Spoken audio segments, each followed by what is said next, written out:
ஆன்மீக பரிவர்த்தனை சேனல் அன்பு அனைவருக்கும் வணக்கம். நம்ம இன்னைக்கு பார்க்க போற பதிவு 63 நாயன்மார்கள் மன்னர்களாக இருந்து மாதவம் செய்தவர்கள்ல நான்காவதாக வரக்கூடிய நின்றசி நெடுமான நாயனார் பத்தி தான் நம்ம பார்க்க போறோம். இவர் கூன் பாண்டியன் என்றும் அழைக்கப்படுவார். இவர் மதுரையை ஆண்ட பாண்டிய மன்னர்கள்ல ஒருவர். இவர் சோழ குலத்து மங்கையர்க்கரசியை பத்தத்து ராணியாக கொண்டவர். சமணர்களால் மோசடி மாற்றத்திற்கு ஆளாகி இவர் சமண மதத்தை தழுவ ஆரம்பிச்சிடறாரு. இதை பார்த்து பொறுக்காத மங்கையர்க்கரசி இவரை எப்படியோ திருத்தணும் அப்படின்னு எவ்வளவோ முயற்சி செய்தும் இவர் சமண மதத்திலே இருந்து இவரால் தாய் சமயத்திற்கு இவரால் திரும்ப முடியல. அதனால இவர் என்ன பண்றாருனாக்கா, மந்திரி குறைச்சியாரை வர வச்சு திருஞான சம்பந்தர் அழைத்து வர சொல்றாரு.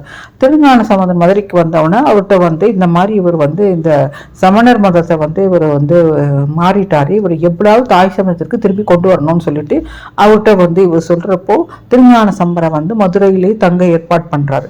அப்போ இவர் இந்த சமணர்கள்லாம் என்ன பண்றாருனாக்கா, இந்த கூன்பாண்டியன்கிட்ட சொல்லி அவர் தங்கி இருக்கக்கூடிய இடத்திற்கு தீ வைக்க சொல்லிடுறாரு. அந்த தீயை பார்த்து எல்லாரும் பயப்படுற சமயத்துல திருஞான சம்பந்தம் அந்த தீயை பார்த்து பயப்படாம அந்த தீ கிட்ட என்ன சொல்றாருன்னா, பைய சென்று பாண்டிய மன்னனை அடை அப்படின்னு சொல்லிடுறாரு.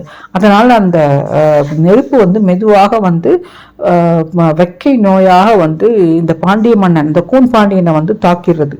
இந்த மாதிரி கூன் பாண்டியனுக்கு இந்த வெக்கை நோய் வந்த உடனே அங்க அந்த சமண மதத்தினர் அவர்களுடைய மருந்துகளை எல்லாம் பயன்படுத்தி அவரை அந்த வெக்கை நோயிலிருந்து வெளிக்கொண்டு வரதுக்கு முயற்சி செய்து எல்லாரும் தோற்று விடுகிறார்கள்.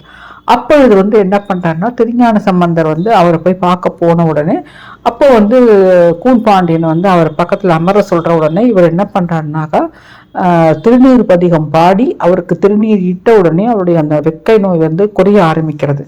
அப்புறம் தன்னுடைய தவற்றை கூன் பாண்டியனும் சைவ மதத்திற்கு மாறிவிடுகிறார். அதுக்கப்புறம் இவர் திருநெல்வேலியில் இருக்கக்கூடிய அந்த சமணர்களை எல்லாம் புறமுதுகிட்டு ஓடச் செய்து இந்த பாண்டிய நாட்டை நல்லபடியாக ஆட்சி செய்து நிறைய சிவப்பணிகளை எல்லாம் செய்து இவர் இந்த திருநீற்றினுடைய பெருமையை காத்து சிவலோகம் போய் அடைகிறாரு. இதுதான் இந்த நின்றசி நெடுமாறன். இந்த இடத்துல முக்கியமா ஒன்று சொல்லணும். நின்றசி நெடுமாறன் இவர் கூன் பாண்டியனா தானே இருக்கிறாரு. இவர் திருஞான சம்பத் பாடிய ஒரு பதிகத்தினால அரசனும் ஓங்குக அப்படின்ட்டு இந்த திருநீற்று பதிகத்துல ஒரு பதிகம் பாடுறாரு. அந்த பதிகம் பாடின உடனே இந்த கூன் பாண்டியனாக இருந்த இவர் அரசன் நேராக நிமிர்ந்து நின்றார்.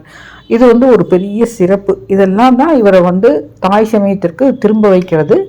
இதுதான் இந்த நின்றசி நெடுமாறனுடைய வரலாறு. அடுத்த நாயன்மார் வரலாறை அடுத்த வீடியோவில் பார்க்கலாம். நன்றி, வணக்கம்.